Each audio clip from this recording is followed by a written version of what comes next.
Our top focus at this hour, the world's largest vaccine manufacturer, India, has said that it's going ahead with administering the AstraZeneca vaccine as it has seen no signs that the vaccine causes blood clots among the recipients. The announcement comes as many European countries have now suspended the use of the AstraZeneca vaccine amid growing concerns that blood clots may be a possible side effect.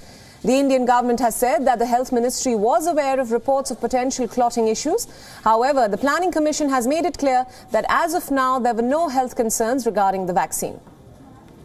Covishield implementation, Covishield vaccination in the country will go on with full vigor, but at the same time, we are mindful of the fact to address this concern as an ongoing activity based on the data available to us, as well as we are watching the information being made available from other sources. But today, there is no concern at all with regard to Covishield.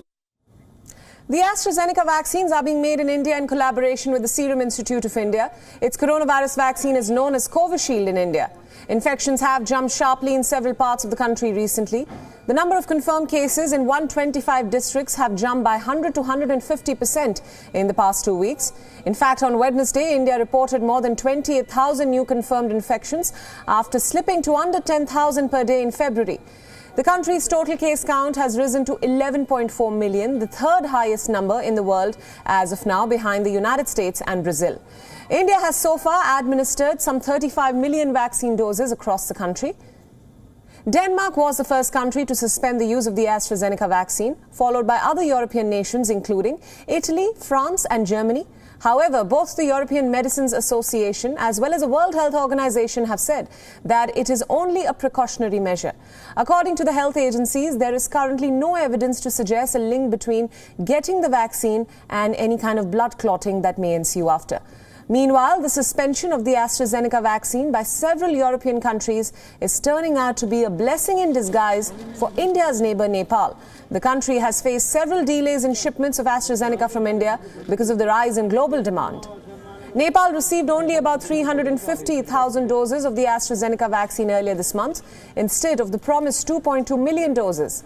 Now, because of the suspensions by European nations, reports suggest that the next batch could now be shipped earlier to Nepal, and so far, the government has administered the AstraZeneca jab, and experts see no reason to discontinue the vaccine without a real causal link between the vaccine and the blood clotting incidents.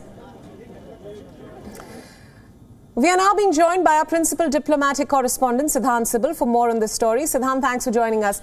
Now, the Indian government has taken the same stand as several experts, including those from the World Health Organization, and is backing the use of the AstraZeneca vaccine. The government believes that the benefits outweigh the potential risks. So tell us more.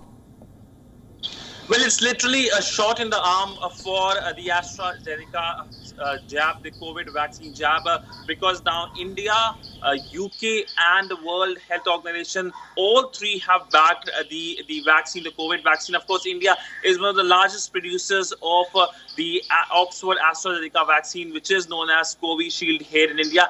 And of course, if we look at the statistics, the numbers, it is huge. India has sent 58 million vaccines to approximately 70 countries, and most of it is the Covishield vaccine. Of course, here in India as well, India has vaccinated more than 3 crore people, and most of it is the AstraZeneca vaccine. We also know that India's locally developed vaccine is also making waves. In fact, recently India supplied the locally developed vaccine to Iran. It has earlier supplied the same vaccine to Myanmar. But by and large, there is a strong assurance here in New Delhi that the vaccine is safe, which of course can be used. In fact, a lot of ministers here have also used the same vaccine. The UK Prime Minister has announced that he will be taking the same vaccine. That shows the level of confidence when it comes to dealing with this specific COVID vaccine.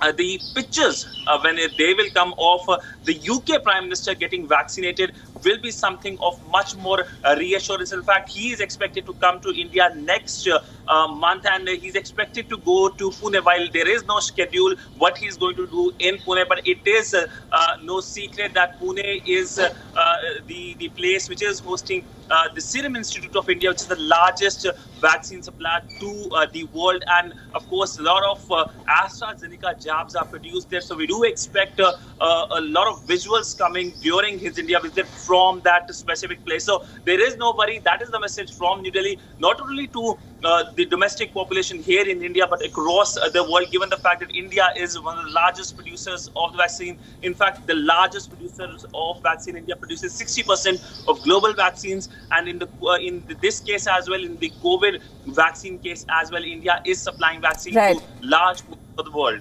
Absolutely. Now, Siddhant, yesterday in a meeting with Chief Ministers, the Indian Prime Minister Narendra Modi spoke of some fresh concerns, some even to do with vaccine wastage. Now, this as the country is reporting a surge in cases. So will this panic surrounding the AstraZeneca vaccine deter citizens from taking the jab? Well, unlikely it's going to happen, given the fact that the word has come from the authorities here, by the Niti Aayog here, that it is safe, people can use it, there is no worry. And of course, World Health Organization saying the same. But two important developments happened yesterday. First, of course, as you pointed out, the Indian Prime Minister having a virtual meeting with the Chief Ministers of the state. The big focus, of course, was the resurgence of the number of cases, the COVID cases. There is an increase specifically in states like Maharashtra, Punjab, Karnataka and Tamil Nadu. But also the Indian External Affairs Minister gave an extensive speech on India's vaccine drive globally, the vaccine mastery, and he pointed out that 72 countries have been provided vaccines and talked about what went behind it. He talked about how India is now the pharma capital of the world. In fact, it is reaffirmed that India is the pharma capital of the world. And last year, amidst the COVID pandemic, how India provided medicines to 150 countries, medicines like paracetamol and HCQ. So clearly, there is a strong reaffirmation on India's pharma industry, and particularly regarding this vaccine, over which there were concerns largely in Europe. And of course, that concerns, of course, after comments by New Delhi, UK and World Health Organization, can be alleviated. All right, Siddhant, we'll leave it there. Thank you so much for all your inputs and thank you for joining us on this broadcast. WION World is now available in your country. Download the app now and get all the news updates on the move.